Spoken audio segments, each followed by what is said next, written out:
Estamos en la parte del decreto de Dios, pero primero vamos a orar. Padre, te damos gracias en esta mañana, Señor, por este tiempo.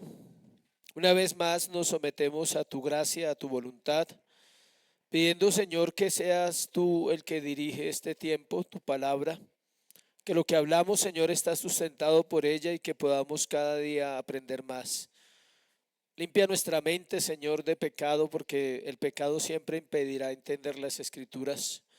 Limpia nuestro corazón de lo inmundo, de lo sucio de este mundo, de aquello que parece normal, pero realmente es pecado, porque solo en santidad podemos verte, Señor. Bendecimos este tiempo en Cristo Jesús. Amén y amén. Estábamos hablando del decreto de Dios. Vamos a continuar ahí. Si quiere, vuelva donde estábamos hace 8 días. Y leamos el número 2, el numeral 2 de la confesión de fe del capítulo 3. Dice, aunque Dios sabe todo lo que pudiera o puede pasar en todas las condiciones que se puedan suponer, sin embargo nada ha decretado porque lo previera como futuro o como aquello que había de suceder en dichas condiciones. Algunos creen que la salvación Dios la permitió en la vida de los seres humanos porque Él sabía que ellos iban a pecar. Algunos creen que es porque la presencia de Dios hace que Él vea el futuro. Pero si fuera así, no sería bíblicamente, porque no es porque Dios vea el futuro, sino porque hay un plan eterno, un decreto eterno, algo que ha sido establecido. Cuando hablamos de un decreto, el decreto no se trata del futuro. El decreto es una orden, una ley que debe cumplirse. Porque algunos creen que el Señor ya sabe quiénes van a creer porque Él ve el futuro. Esa no es la razón. No es porque Él vea el futuro, sino porque Él es Dios y Él conoce todas las cosas. Vamos a mirar en las Escrituras varias cosas de lo que estamos hablando. Vamos a ver varios versículos para poder sustentar sobre el decreto de Dios. Primero vamos a ir a Efesios 1:11. O sea, esta es la continuación de hace 8 días. Para los que vinieron, entonces se ubican ahí, los que no también se van ubicando por la escritura. Efesios 1:11.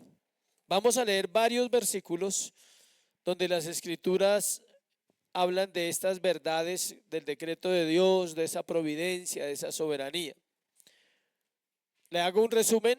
El decreto está arriba, así, algo general. Abajo está la soberanía y luego está la providencia. Así es el orden. Decreto, cosas que muchas veces no sabemos, cosas secretas que pertenecen al Señor. Hablamos que como el día de la muerte, nadie lo sabe, el día y la hora. La venida de Cristo está en su voluntad secreta, voluntad, decreto de Dios.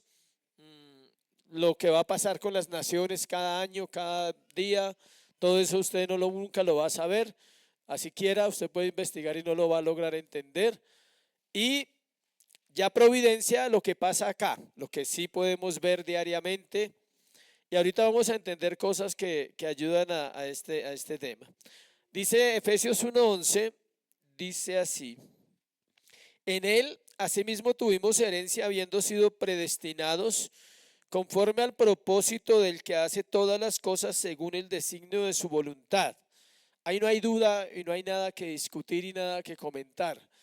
Simplemente usted lee esa frase que dice, del que hace todas las cosas según el designio de su voluntad. ¿Qué entiende usted por todas las cosas? Pues todas las cosas, no hay más que entender. Todas las cosas que encerrará según esa frase, todo. Si usted piensa de pronto en la naturaleza, es todo.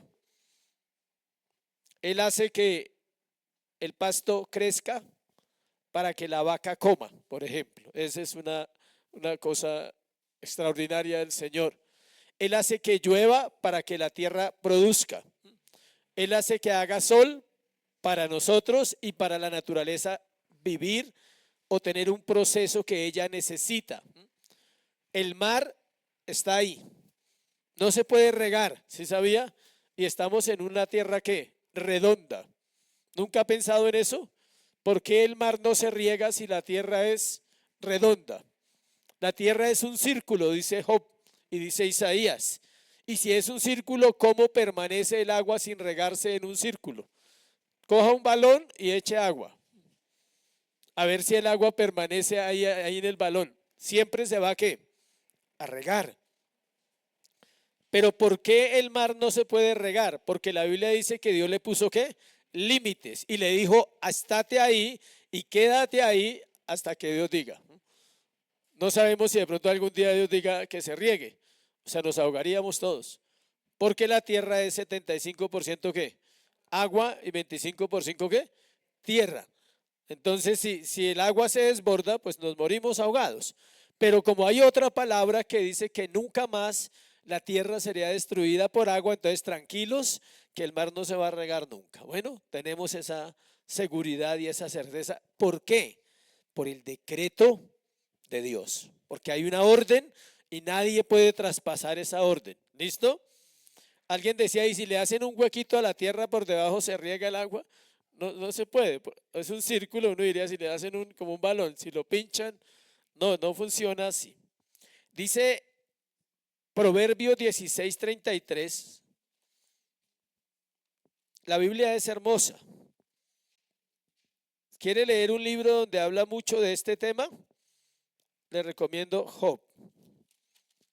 Proverbios 16:33. La suerte se echa en el regazo, mas de Jehová es la decisión de ella. Tremendo ese versículo. ¿Se escucha? La suerte se echa en el regazo. Bote los dados y el Señor define qué sale. Hasta en eso está ahí.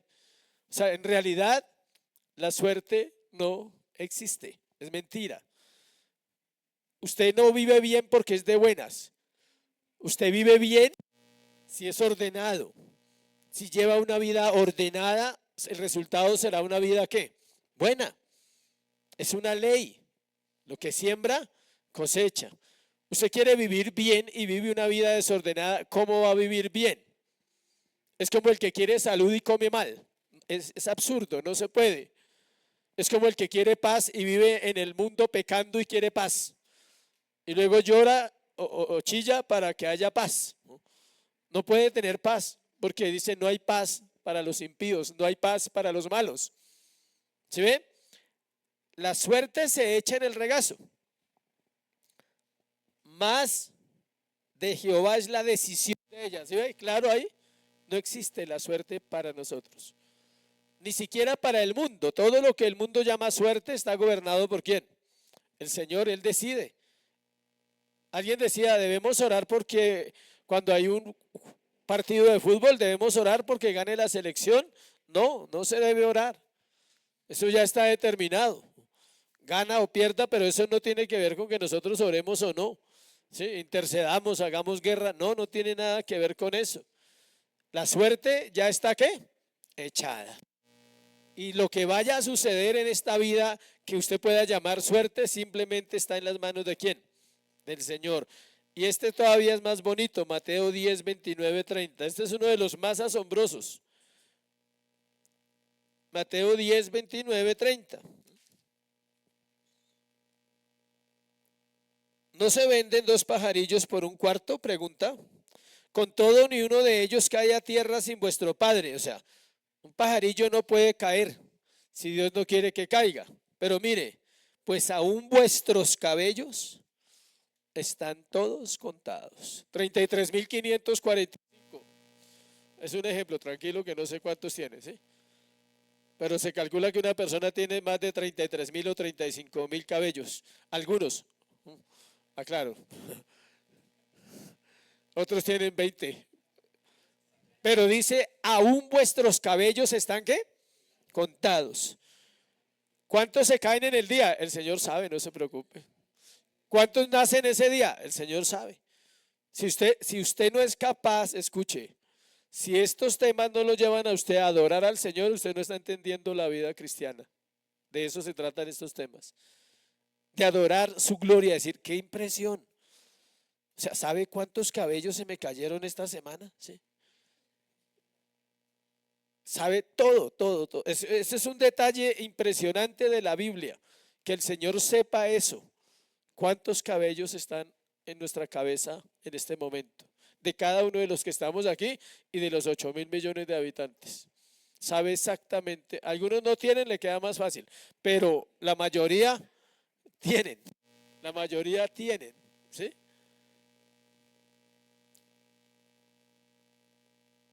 De las acciones libres de los hombres. Proverbio 21:1. Solo versículos que muestran esa realidad. Proverbios 21:1. Como los repartimientos de las aguas, ¿sí oye? Como los repartimientos de las aguas. Dios repartió las aguas, Él las reparte. Él sabe cuánta agua hay en cada río y en cada mar y en cada laguito y en cada charquito, en las nubes. Repartir, como el repartimiento de las aguas, así está el corazón del rey en la mano de Jehová a todo lo que quiere que lo inclina. Dios ha usado hombres impíos para bendecir naciones y ha usado hombres impíos para juzgar naciones. Dios ha usado gobernantes para bendecir a Israel aunque no sean cristianos. Lo usó en el Antiguo Testamento. En este tiempo sigue usando gobiernos a favor de la iglesia cristiana o en contra de la iglesia cristiana. Él inclina el corazón del rey a lo que ¿qué? A lo que él quiere. A todo lo que quiere lo inclina, dice. ¿A lo que quiere quién? Dios. Si Dios quiere bendecir la humanidad con un hombre, lo puede levantar y lo puede poner para bendecir la humanidad a través de ese hombre. Y si Dios quiere tratar a una nación, también la puede tratar a través de un hombre. A eso se refiere. Porque somos hechura suya, Efesios 2:10. Este ya lo hemos compartido aquí varias veces, pero hablando del decreto eterno,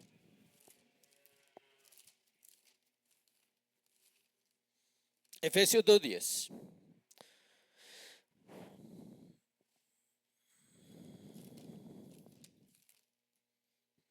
Porque somos hechura suya, creados en Cristo Jesús para buenas obras, escuche, las cuales Dios preparó de antemano, o sea, antes, para que anduviésemos en ellas. O sea, cuando usted va a orar, mañana, Dios ya sabía que usted iba a orar. Eso no lo va a sorprender. Uy, milagro que vino a orar. No, Él ya sabía que usted iba a orar.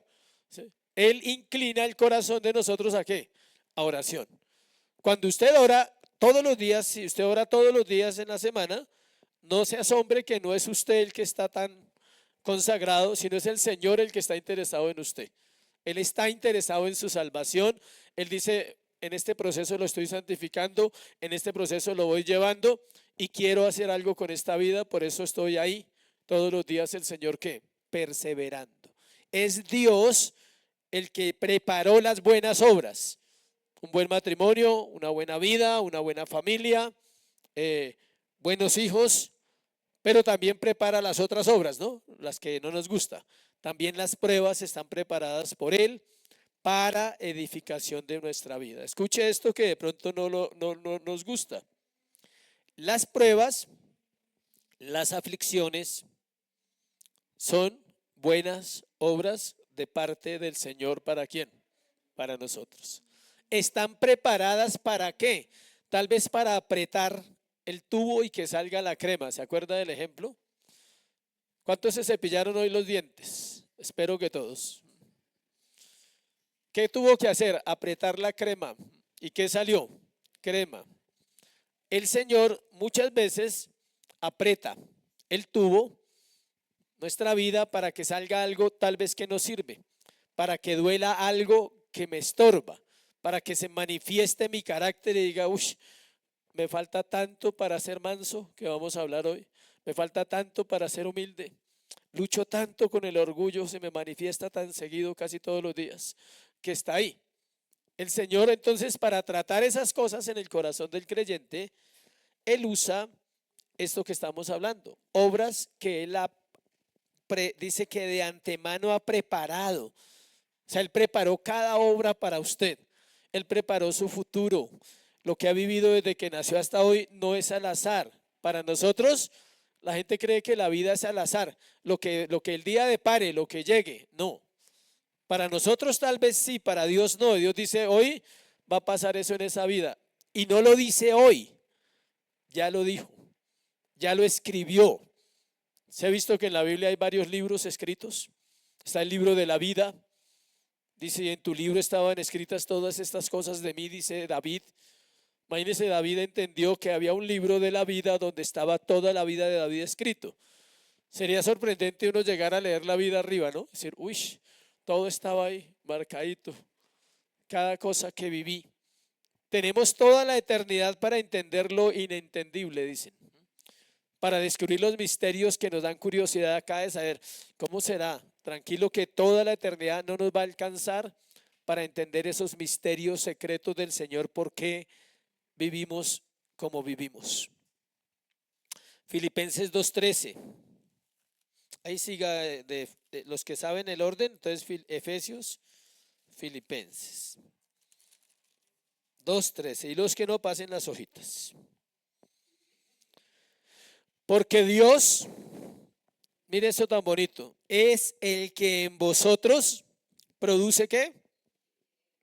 Así el querer como el hacer por su buena voluntad. Esto se presta a veces para excusas. Ah, no, Dios no produjo el querer en mí. No, Dios produce el querer como el hacer. Todo lo que hacemos para el Señor lo produce ¿quién? Dios. Él produce ese deseo de santidad. Él produce la mansedumbre. Él produce esa pobreza de espíritu.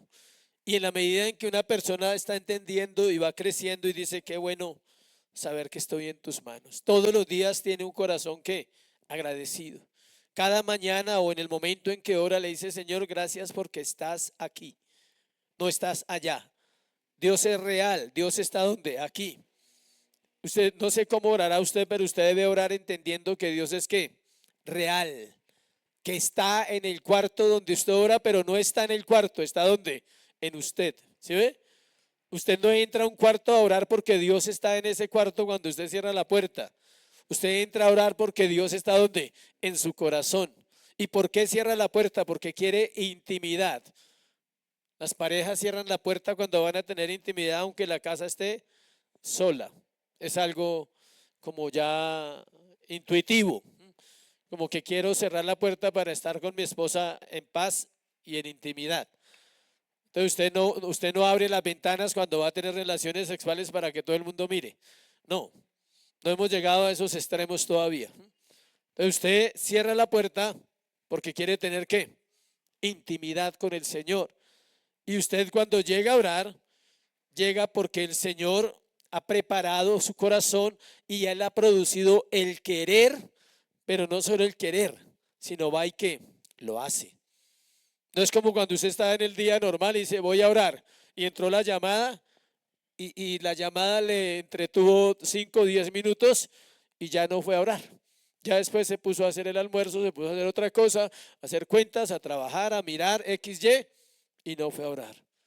Cuando Él produce el querer, produce ¿qué? El hacer. Paro mis actividades, tengo que apagar modo avión para que nadie moleste y voy a orar, ¿sí?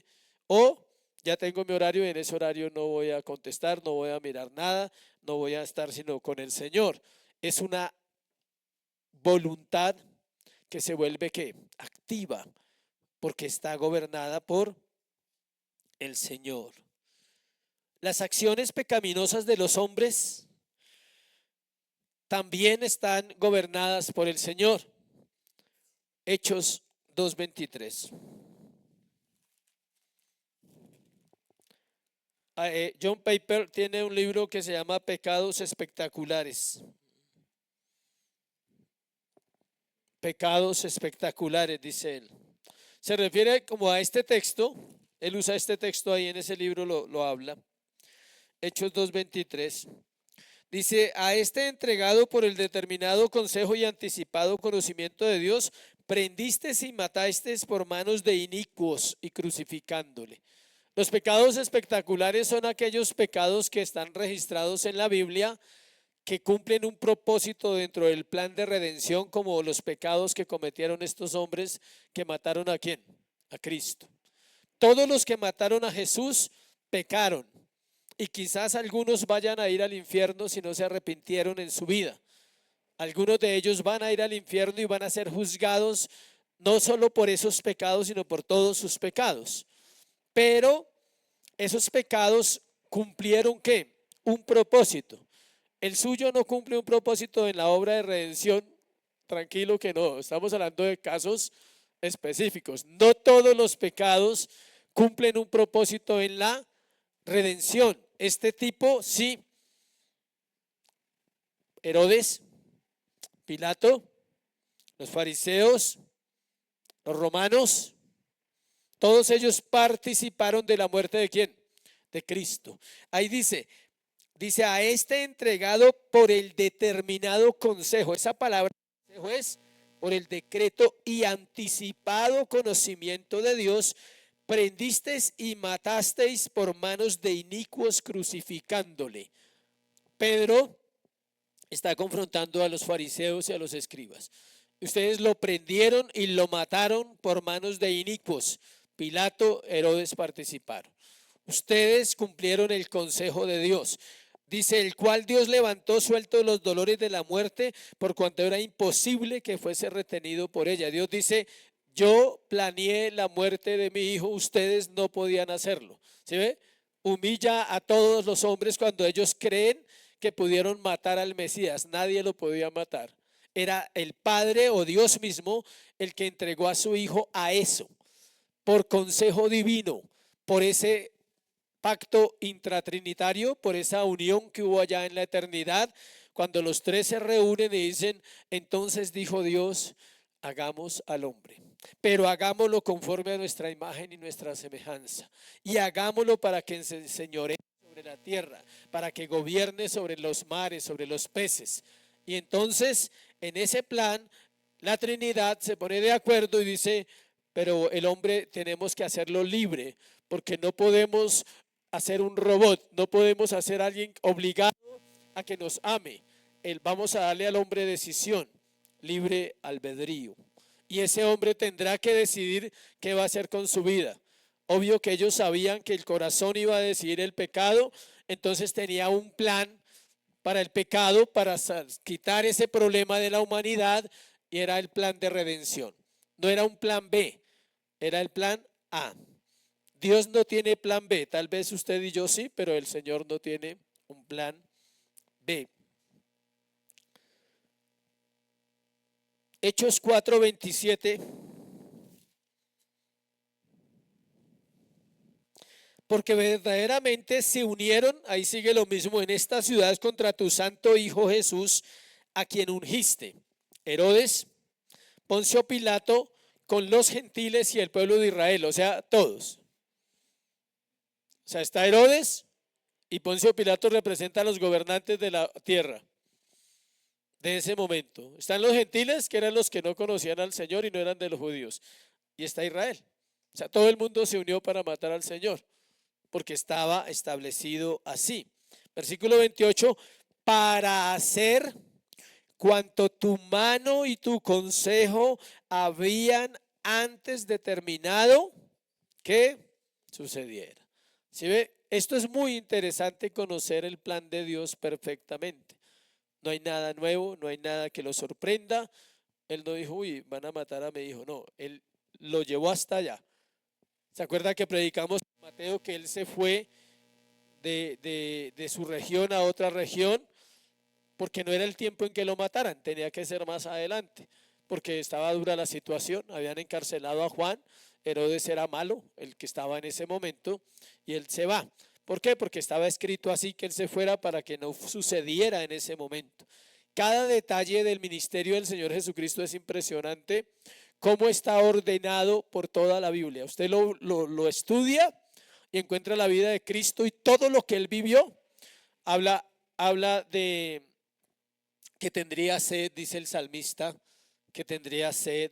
Habla que le traspasarían, habla que los huesos no serían quebrantados, habla del pollino, que vendría en un pollino, habla de la cena, habla de todo. Toda la Biblia habla de todos los detalles de Cristo, y toda la vida de Cristo estaba que anticipada. ya había sido ¿qué? Anunciada. El Espíritu del Señor está sobre mí porque me ha enviado el Señor a traer libertad a los cautivos, a abrir a las cárceles. Todo ese ministerio ya había sido anunciado ¿por quién? Por los profetas. O sea que no fue que el Señor apareció y aún el mismo Hijo hizo lo que quiso. No, aún el Hijo se sujetó ¿a qué? Al decreto eterno del Señor. Debemos recordar una cosa para que no quede un malentendido, y es que el propósito de Dios con respecto a los actos pecaminosos de los hombres y los ángeles, porque los ángeles pecaron, hay ángeles malvados y ángeles caídos y hay ángeles santos. Hay unos que no han pecado nunca, ¿imagina?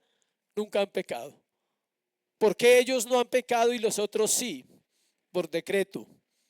Estaba establecido que esa parte de los ángeles cayera y la otra parte no cayera. Entonces, tanto los pecados de los hombres como de los ángeles no es en manera alguna causa del mal, ni tampoco lo aprueba. Es decir, Dios no aprueba el mal, aunque el hombre estaba destinado ¿a qué? A pecar. Aunque los ángeles estaban destinados a pecar, Dios no aprueba el mal. Entonces, Dios gobierna todo esto para sus fines sabios y santos. El mismo decreto infinitamente perfecto y consecuente en sí mismo ordena la ley moral que prohíbe y castiga todo pecado. Es interesante esto.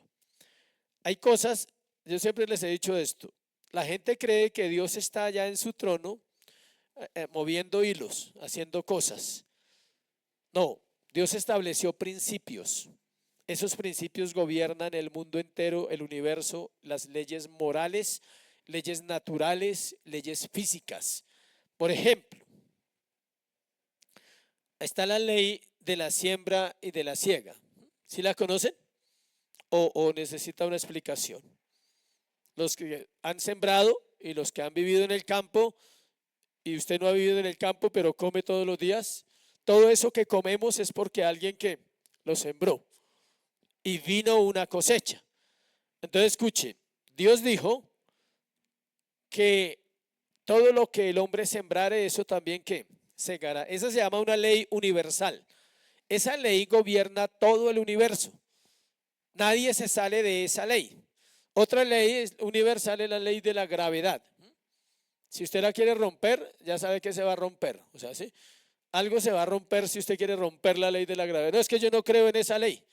El ateo dice, yo no creo en Dios y yo no creo en esa ley. Entonces vaya, tírese de un edificio y demuestre que esa ley no existe. Vaya, tírese, a ver qué pasa. O es el que dice, yo no creo en la ley de la siembra y de la siega. No la conoce. Pero todo lo que el hombre siembre, eso también va a ¿qué? A cegar. Cuando José fue vendido en Génesis 50:20, dice, vosotros pensasteis mal sobre mí, mas Dios lo encaminó a bien para hacer lo que vemos hoy, para mantener en vida a mucho pueblo. José llevó una vida íntegra en su casa, a diferencia de sus hermanos. Los primeros 17 años de la vida de José fue un muchacho guardado, apartado para Dios. Él estaba apartado para ese propósito. Sus hermanos eran malos, ¿se acuerdan que estudiamos que eran impíos, bendiciones? Y él recoge en su tiempo, fue puesto por cabeza, fue puesto por delante de sus hermanos siendo el menor, porque Dios le bendijo.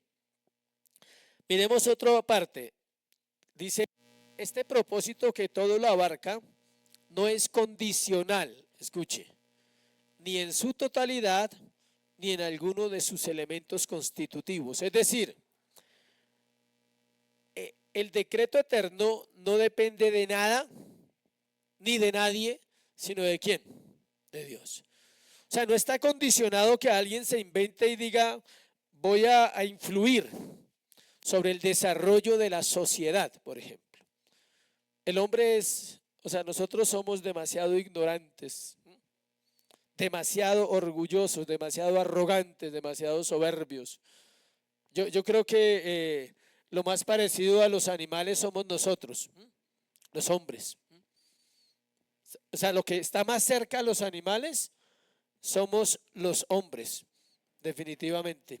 ¿Por qué? Porque tenemos poca inteligencia espiritual, sobre todo, para creer que algún hombre en la tierra, alguno cualquiera o alguna generación ha hecho algo que no haya estado dirigido por quién, por Dios. Sobre todo los hombres poderosos, ellos quisieran influir sobre la tierra, inventando cosas. Por ejemplo, todo esto, la tecnología, todo esto. ¿Usted cree que eso no estaba ya planeado por Dios? ¿O que se lo inventó fulano, se lo inventó sutano? No. Simplemente eso hacía parte del plan de Dios.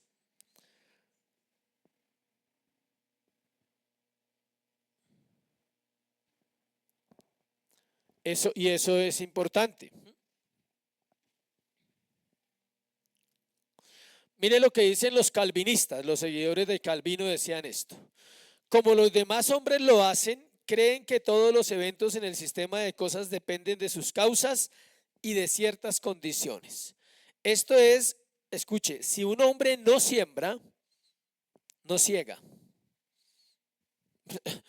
O sea, ¿qué ciencia tiene eso? Si un hombre no siembra, pues nunca recoge. Hablando específicamente del campo. O sea, ¿cómo un campesino va a esperar la cosecha si nunca qué? Ha sembrado. No puede esperarla. Si, dice, escuche, si él siembra, concurren influencias climatológicas favorables, levantará cosecha. Y si no, no. Si ve que la ley está bien hecha, Dios estableció una ley, dice, todo lo que el hombre sembrare, esto también segará. Entonces uno se pregunta, ¿todo el que siembra cosecha igual? No. Unos cosechan de una manera y otros cosechan de otra manera. Hay un ejemplo que leí en algún libro de los que he leído, decía, hay dos hombres sembrando. El uno es un hijo de Dios y el otro es un hijo de Satanás. Y están en el mismo sector. Aunque estén en el mismo sector, la cosecha puede ser ¿qué? Diferente. Porque aparte del clima, Dios puede intervenir aparte del clima. Y puede permitir que una cosecha salga bien y que la otra salga mal. Puede que no sea la del impío, aún la del cristiano puede salir mal. ¿Sí me explico? Porque ahí es donde está la soberanía, donde uno no entiende y dice, pero ¿por qué si a este le salió, este no es cristiano y este sí? Sí. Una plaga puede dañar la cosecha. Alguna cosa de los que más saben de eso que se haga mal puede dañar la cosecha. ¿Por qué se pone el ejemplo de esto? Porque se cree que solo es sembrar. No, hay otros factores detrás de esa siembra. Ahora si lo pasamos a lo espiritual, creemos que solo es sembrar cosas buenas. Entonces hay gente que dice, haz el bien. ¿Qué dice en la frase? Y no mires a quién. ¿Sí? Otros dicen, mejor es dar que recibir. Y son frases sueltas, sin contexto, que a veces no entendemos a qué se refiere. Entonces cuando dice, haz el bien sin mirar a quién, no tiene sentido, es una falacia. En la gramática se llama una ¿qué? Una falacia, no tiene argumento. Porque usted no puede hacer el bien sin mirar a quién, porque muchas personas que usted le hace el bien, esos mismos lo pueden matar a uno. ¿No ha visto los programas cómo es? Que la gente hace un bien a alguien, abre la puerta de su casa, ayuda al necesitado, al pobre, al menesteroso, al miserable, al callejero, y ese lo mata. No se trata de hacer el bien sin mirar a quién, sino más bien mire a quién hace el bien y discierna de parte del Señor si puede sembrar o puede bendecir una vida. Yo entendí eso hace muchos años acerca del dinero que uno reparte cuando da limosnas en la calle. Hay gente que es feliz haciendo obras y cree que eso lo va a llevar al cielo. Está sembrando, entonces dice, no, yo estoy sembrando en el pobre, sí, pero ese pobre va y se fuma lo que usted le siembra. Esa no es una buena siembra, eso es una siembra para pecado. Entonces, nosotros, por ejemplo, le damos dinero cuando se suben a los buses. ¿A quiénes le damos dinero? A las personas que realmente están discapacitadas. Un ciego o que no tiene un brazo, pero personas que están con su salud completa, muy difícil. ¿Por qué? Porque el discurso puede ser muy bonito, pero uno ya sabe dónde termina ese dinero. Se lo dice a alguien que conoció todo ese mundo. Llegaban aquí al centro, de los que se subían con muletas a los buses. Yo los vi, compartí con ellos hace muchos años. Y era chistoso porque en esa época era ahí en la novena con Caracas, en la época antigua, ahí era el mundo de la adicción. Y llegaban desde la novena, se echaban las muletas a los hombros y corra para ir a comprar droga. Y toda la noche consumían, jugaban con hombres y mujeres, con todo el dinero que recogían de los buses todo el día. Eso es así. Y las historias asombrosas, yo me las sé más superiores a esas. Le cuento una historia de un amigo, bueno, un ex compañero de milicia de esa época.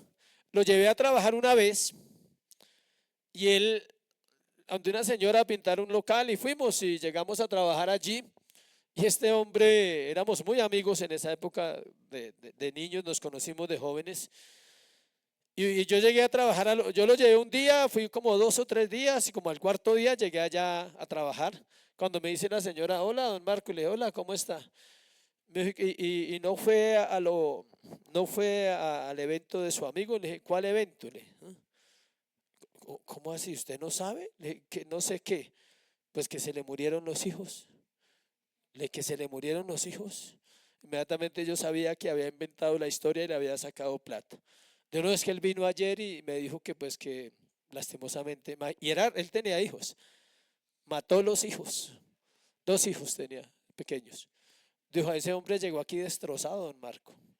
Le dije, ¿qué le dijo? Yo ya sabía la historia.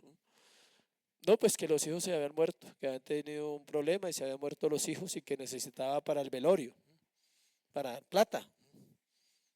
Le dije, ¿cuánto le dio? Sí, porque ya sabía, y le dio plata. Me tocó pagar la plata. Nunca volvió, obvio. ¿Sí ve? Hasta dónde un acto. ¿Por qué pongo ese ejemplo? Porque usted no tiene que hacer un acto de esos pensando, pobrecito. Hay que cerciorarse, hay que llamar, hay que averiguar. Eso es así, como la gente mata a sus familiares, cómo los enferma, cómo vive de historias fantásticas. Y uno dice, eso no es sembrar. Estoy hablando de sembrar correctamente. El decreto no altera, sino determina la naturaleza de los sucesos. O sea, el decreto de Dios no altera nada en esta tierra, al contrario, lo gobierna. Hace las acciones libres en relación a sus agentes. Hablamos hace 8 días que Dios creó agentes libres y usted tiene la capacidad de decidir en esa libertad qué va a comer, qué se va a poner, dónde va a ir a pasear al fin de año, si está ahorrando para X o Y cosa. Esas son acciones libres y usted puede hacerlo y eso no va a interrumpir el decreto de Dios, al contrario, eso está direccionado por Dios para ser parte del decreto de Él. No sé si ha escuchado el efecto mariposa, esa frase. Y la ciencia, eso lo dice la ciencia, no los teólogos, la ciencia. Dice que si el aleteo de una mariposa cambiase, trastornaría todo, ¿qué? El universo. Todo. Es decir, si un suceso pasa que no esté en el orden de Dios, cambiaría toda la humanidad, toda la historia de la humanidad. Por eso hay una frase que nosotros no debemos usar y que usamos mucho y es sí.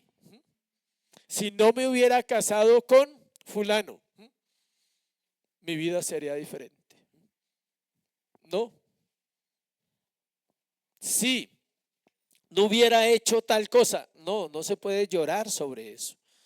Hay que arrepentirse, hay que avanzar, hay que creer, hay que santificarse. Todo hubiera sido diferente si yo hubiera conocido al Señor joven. No, conoció en el tiempo exacto cuando Dios quiso en su soberana voluntad, intervino en su vida por misericordia, por gracia y conoció al Señor. ¿Era el día anterior? No, era ese día. No, pero es que si No, no existe. Ese sí, quitémoslo del vocabulario de nosotros. Usted no puede cambiar lo que hizo mal ayer. Debe reconocerlo, arrepentirse, pedirle a Dios gracia, misericordia y no volver a repetir esa acción. El hombre que fue infiel hace 15 años y dice, uy, si no hubiera sido infiel todo hubiera sido diferente. No, tiene que no ser infiel y punto. ¿Cuándo? Ahora. Ya no puede remediar. Ya no, ya se desparramó, dicen. ¿Sí? Las palabras cuando salen de nuestros labios son plumas o son piedras. O sea, usted recibe una pedrada o una caricia, una de las dos. Y usted no puede decir, uy, si no le hubiera dado esa pedrada ese día a esa persona con mis palabras, tal vez nuestra relación estaría bien. Y esto es cierto, mire, iglesia. ¿Cuántas relaciones perdemos y quisiéramos no haberlas perdido? Me incluyo ahí. Durante mi vida cristiana hace 25 años, he perdido relaciones con gente muy importante para mi vida. Quisiera que no hubiese sido así. Tal vez yo me equivoqué en algún momento, fallé, o hubo una situación. Pero usted no puede detenerse en esos detalles, porque usted no los puede cambiar. Detenerse es perder el tiempo, pero tiene que revisar el corazón y decir, ¿seré yo, maestro? Porque hay gente que tiene relaciones malas con todo el mundo, entonces no es todo el mundo. Si usted tiene relaciones mal con todo el mundo, usted tiene que revisar quién, su corazón, no a todo el mundo. Hay gente que no es fácil para relacionarse. Se hiere, se duele, ¿sí? Si pestañean le duele, entonces todo eso es delicado y debemos revisar. Cerremos con esto y es que el decreto de Dios, continuamos en la próxima, ya nos queda un tema de eso si pasamos al siguiente punto. El decreto de Dios, recuerden, es incondicional. Nada de lo que usted haga en este mundo lo va a cambiar y lo mejor es sujetarse, decir, Señor, hágase tu voluntad. El Padre nuestro es claro, dice, ¿dónde? ¿Dónde se hace la voluntad de Dios perfecta? En el cielo. ¿Quieres saber por qué? ¿Quién me da la respuesta? ¿Por qué en el cielo se hace la voluntad de Dios perfecta? Porque no hay pecado. Allá nadie puede pecar, está delante ahí. Nadie. Los ángeles no pecan y los salvos que están allá no pecan. Por eso se hace la voluntad de Dios todo el día, 24/7, eternamente. ¿Se hace qué? La voluntad de Dios. Aquí no. Aquí se rompe la voluntad de Dios todos los días. ¿Cuál voluntad? La que hablamos hace 8 días. Esta. Acuérdese que hay dos voluntades. Está la voluntad secreta, que es la que nadie conoce, de sucesos que ya hablamos, y está la voluntad prescriptiva, esta voluntad. Esta voluntad se puede romper, que son los mandamientos. Los rompemos constantemente. Esa es la que toca orar acá. Señor, hágase tu voluntad. ¿Dónde? En su vida, o sea, tranquilo. No ore porque se haga la voluntad en otros, porque usted tiene que ocuparse de quién, de su alma. Hágase en mí.